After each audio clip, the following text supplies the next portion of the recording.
and good evening. I'm Melisa Idris and you're watching The Future is Female, the show where we find the extraordinary in every woman. Joining me on the show tonight, I have Sabera Shaik. She is an actor, playwright, director, producer. She's also the founder and artistic director of Masakini Theatre Company. Sabera, welcome to the show. Thank you very much, Melissa. It's good to have you here. Now, just before the show, you were telling me a little bit about you founding this theatre company. And I was wondering, because you said it came a little later in your career, in 2003, yes. But you had been in the industry for a long time yes. before that. What independence does it give you to have your own theatre company, to be in charge of it? Well, because then I can do whatever I feel that I want to do, you know, and that isn't just anything, it's just doing a lot of Malaysian-based works. And if I took anything like Shakespeare, I would like it to be Asian. And so if I went to someone and they didn't like the idea, then I can't do anything about it, you know. So I really have to also think of my soul, of what I want to do. And so I founded Masakini. So what was the mission when you founded it? It was to have that independence. Was to have that independence and to also allow younger people to come into the industry, because I found that a lot of youths came to me and said, "How I want to go into theatre? I don't know anybody. Come, work with us," you know. Okay. And so a number of people came and worked with us, and now they're in television. They've got their own companies. They've started businesses of their own. So I'm very glad that I have a lot of people who've passed through Masakini's doors and are doing very well for themselves. Oh, that's lovely. Okay, but you know, being in charge of your own theatre company means you're responsible for a lot of livelihoods. Yes. Responsible for the management of this, and you know, COVID and the lockdown yes. had impacted the arts scene very significantly. How did you manage to keep the company afloat during those difficult times? I'm lucky in the sense that I don't have an ensemble. So I have me and my assistant and the things that we do. So, but it really affected us because we found that a lot of our workshops, the work we're going to be doing for the whole year, had to be cancelled. Our facilitators from Taiwan couldn't come, our students from Cambodia couldn't come over, so everything got cancelled, and we said, okay, now, what the devil do we do, you know? But I realized that if I was going to be suffering, everyone else in the industry was going to be suffering. Right. And you heard from your peers and your yes. counterparts, okay. Yes, and there was a lot of, after a while, the spirit sort of fizzled out, you know? People lost that spirit of wanting to do something. Okay. Because you fear need set in. The kind of creative outlet wasn't there. It wasn't there anymore, you know. And some people were suicidal. Some people feared for their livelihood, and there was all this tumult because they were breadwinners, and now they can't. They can't. They're not earning anything. And I realized that, yeah, something must be done. It's just not, oh yeah, it's okay, it's okay. It's not okay, because it's going to go on until next year or longer, who knows, you know?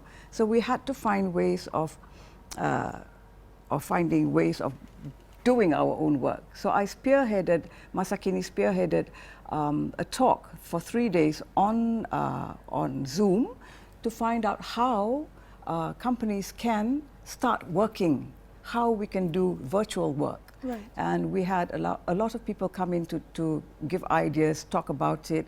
I had friends from camera companies and people like that, film companies, come and tell us what to do, what kind of cameras to buy, what kind of phone cameras to use and stuff like that. Because you're going to have to rethink the entire setup. Absolutely, yes, yes. Okay. So with that Zoom for 3 days, I gave them the paper and said, okay, this is what has been discussed, go out and do something. Okay, I do want to kind of rewind back, because I think now we have a little bit more clarity, or we understand the disease, the pandemic, the spread a little bit better. But in the thick of things, during, you know, when we had first learned about the pandemic, during the start of the lockdown, there was so much uncertainty. Yes. So I'm surprised that you said you cancelled workshops, because many companies, many events were postponed because they thought this is going to be a short-term thing. They thought this is just going to be a quick couple months or couple weeks of lockdown.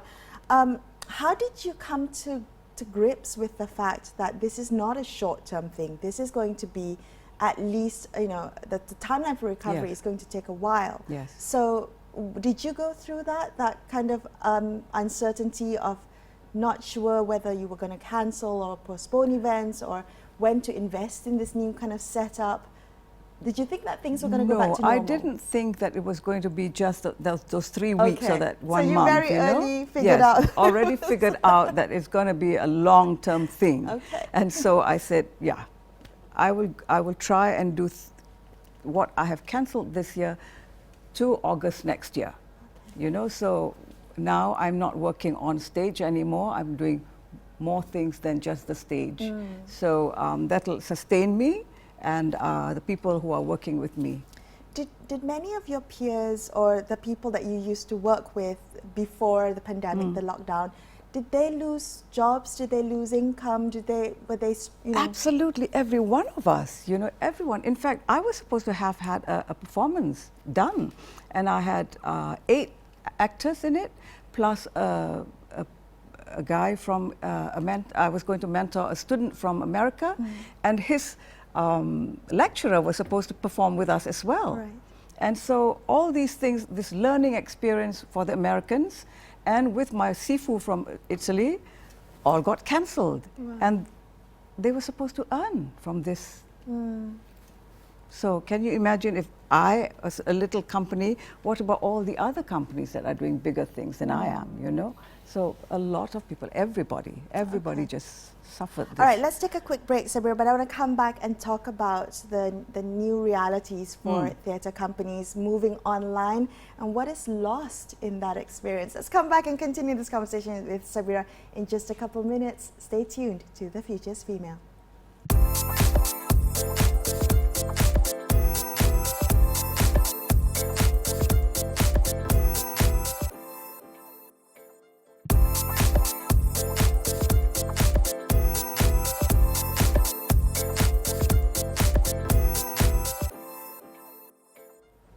Welcome back to The Future's Female. I'm Melisa Idris. I'm chatting tonight to Sabera Shaik. She's the founder and the artistic director of Masakini Theatre Company. Now, you talked a little bit before the break about moving, performances online, right? Yes. So I understand that there is this first ever Malaysian virtual arts festival, Gerak Angin. This is going to be all done online. It's a new experience. Yes. What exactly can viewers expect from this? Well, they can expect a variety of performances, all Malaysian, theatre, dance and music. And there's something for jazz lovers, there's something for traditional music people, there's something from the Dayak Kelabit heritage, anything, Indian dance, Malay dance. Okay, so it is like attending an arts festival. It is, so but in your home. Okay. And one day at a time, one performance at a time. All right, so you'd go and then you'd see the schedule, you'd go and watch whatever you whatever you wanted, whatever resonated with you. Yes. What is lost in having an online performance art experience for the viewer? Yeah, there's always that bit that this experience that you have with the performer, the audience and the performer. It is also that healing thing that when you watch a performance, you have that feeling and you go out and you have catharsis and you go, yes, Right. But because when you watch, both ways, right? Yes, it's also for the actor and or the performer. But with this virtual thing, you watch and you go, okay, done, boop, finish. So there is no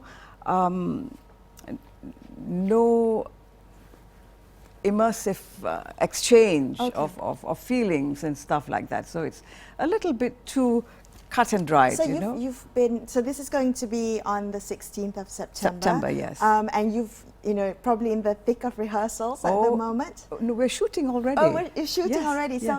So it's not live. They're performing live, and so we shoot. Oh, we shoot. Okay. So how does that work in terms of what's missing? How do you bridge that gap between that immersive experience? It's not possible, I think. It's like when you're watching a film, you know. The thing is, technology has taken you into going into that film. If you see Maleficent or something, you go into it, you know. It's about the content. Yes, It's and about the how it is being performance. filmed as well. But with theatre and dance, there are limitations. So you watch it, but you can see how the camera moves, but that's it, you know. But do you see the other guy there? He's got his expression in a little, you know. I see. And So that it's little about reading the performance Yes, as a whole. Yeah. Can I ask you, Sabera, about Malaysians or viewers in general globally have a certain expectation for online content to be free. So there is a certain reluctance to pay Yes. for online content. What is that like? I mean, how would do you see that changing the nature of the game for theatre?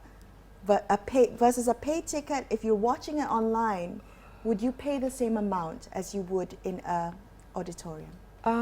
I think there is a big reluctance to pay when you're watching online. And I know of theatre companies who are doing this and they're not making anything worthwhile at all. So I think the best way is just to go free until such a time when people are willing to just pay because they want to stay home rather than dress up and go to the theatre. The convenience. Yes, they pay for the convenience. Okay. All right. But and also what's missing, Melissa, is this ritual of going to the theatre. And people look forward. They go, they dress up, they go for dinner, and then they go for the theatre, and then they have drinks afterwards, and they discuss. Yes, that's missing. It is a community, right? You Yes. are experiencing something that you enjoy with like-minded people. Yes. That is the experience you're Yes. talking about, Yes. which is perhaps might be lost Absolutely. with an online Yes, experience. 'cause But you're it's watching it at important to get the industry back on track through the online experience? I would like, why we're doing Gerak Angin is to get them back on track in the sense that they will be able to, they're being helped financially. And also to gerak their angin, to let them lepas angin and then be able to think, okay, what's next? And they can think about that with the little bit of financial aid that we've got from the ministry to help them go the next step. So, what kind of support is needed for the arts and culture industry? Because you said a little bit of financial aid from the ministry. Yes. What non-monetary support is needed? I think we need to be able to find ways of now doing what we do best and to find out how much it is going to affect our financial capabilities. So with Gerak Angin, I find that we not only help them financially, but we also allow them to see how it is done, how much it will be in terms of time, in capabilities, and economics. So when they come into the studio, they will see, oh my God, all these things. And they can decide, okay, I want one camera or two cameras and stuff like that. The technicalities of that, they will learn as well. Yes, it's a learning process. It is, right? absolutely. So I like that this is the first step. It's going to be a long journey to recovery. Yes. But you're willing to take the first step and start that journey. Yes, Okay. we need to. All right. You mentioned the ministry a little bit earlier, and I'm wondering how supportive the Ministry of Tourism, Arts and Culture has been to the arts industry, to the arts scene. Previously, I think in the early days of the pandemic, there was a bit of a bigger focus on the tourism sector, which was really hit by the lockdown and the closed borders. So there was some criticism that perhaps the ministry had forgotten the arts. Is that still the case? No, it's not true. I think now, you see, we've always been the anak tiri, of this ministry every time. So I can understand that we're forgotten. But now with us going to speak to Yang Berhormat Nancy, and she's listening to us and learning what it is that's happened to us all. And she's very proactive. And when we went to her to say, look, this is something that can be done. This is something we need to do. This is something we can help. And she was like a breath of fresh air. Yes, she said, I want this done. Now, go. I told her officers, go find the money. And I thought, wow. It's been a long time since anybody just wanted to do something for us, you know, and for me it was a fantastic breath of fresh air. Wonderful. All right, another quick break and we'll be back with more on The Future's Female. Stay tuned.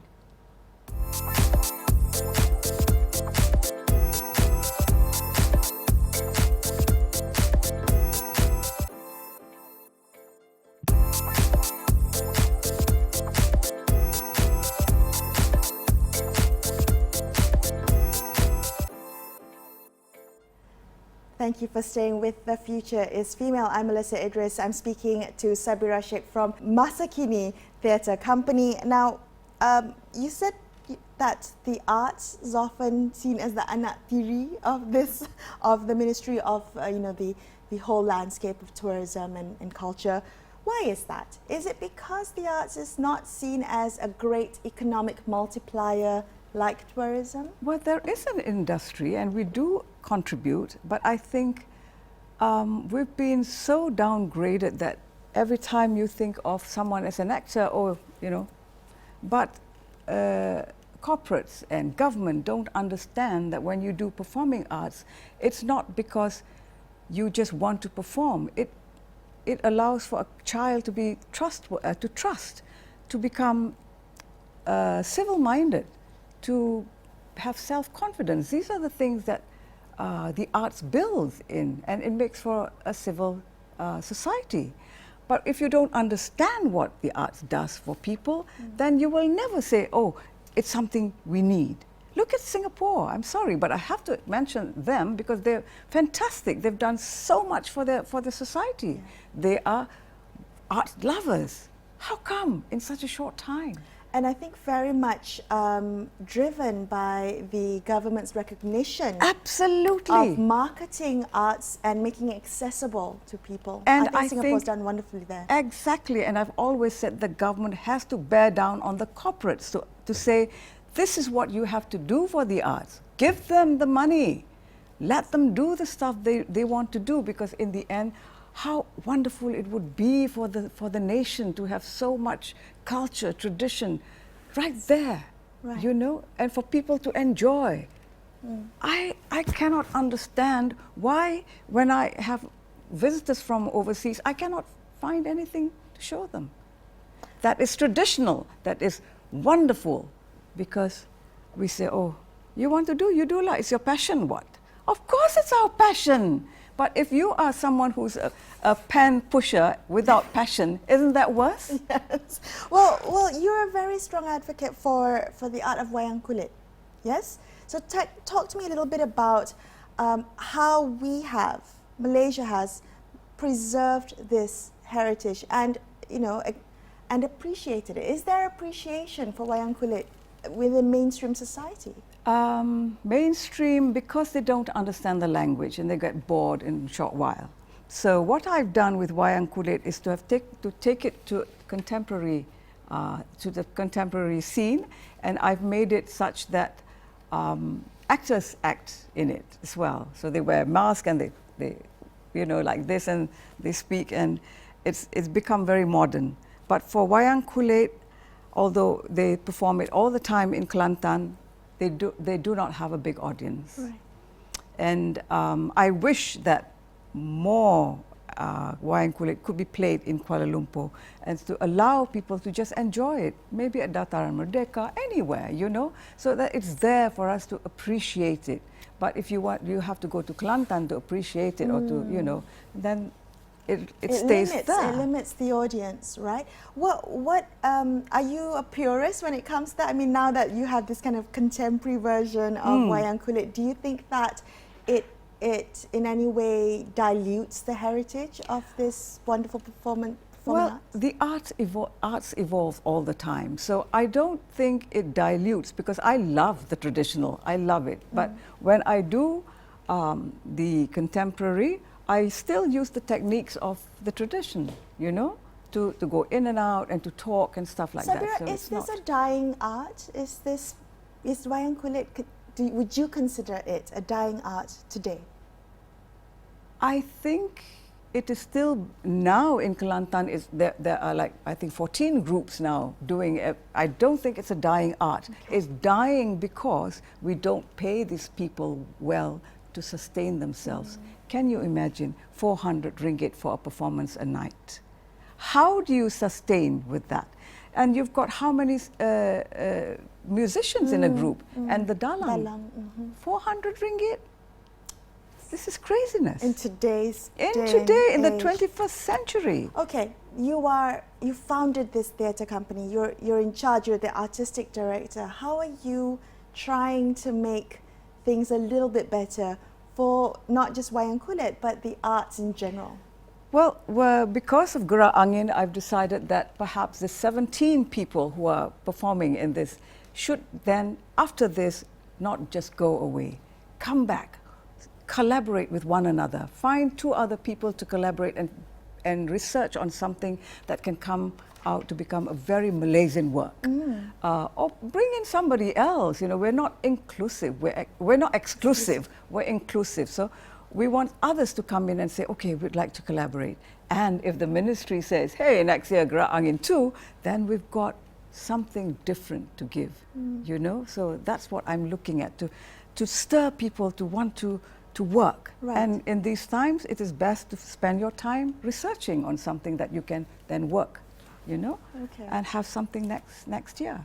At the start of our conversation, you talked about setting up the company and working with young people, unknown, you know, untested, trying to break into the young talent, trying to break into this industry. Is it very difficult for a young person to break into the art scene? Is this a very insular scene where you need to know people?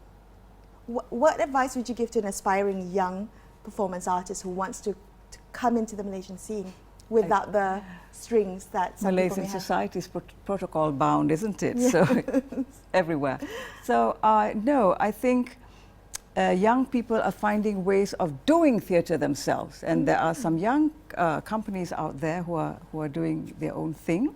But what I think they need is guidance on how, you know, and that the fact that you don't have to suffer for your art in this day and age. Is that a myth, the suffering artist? No, it's not a myth. It is the truth. But I think in the 21st century, there must be ways. There are ways of not having to suffer for it, not to share one nasi bungkus among 10 people, you know. There are ways of doing it. And it's just guiding them to find that way of finding the finances, the ticketing and stuff like that. Right, okay. Just learning, kind of navigating those obstacles. Yes. Sabera, you've been in the industry for a while. You've seen it change, you've seen it evolve. Has the gender equality dimension in this industry gotten better in the time that you've been part of it? Yes, there are more women directors. More women artistic directors as well. Yes, wonderful. Absolutely. And it's lovely to see because at one time I was always working with a guy, you know, but now I have a choice.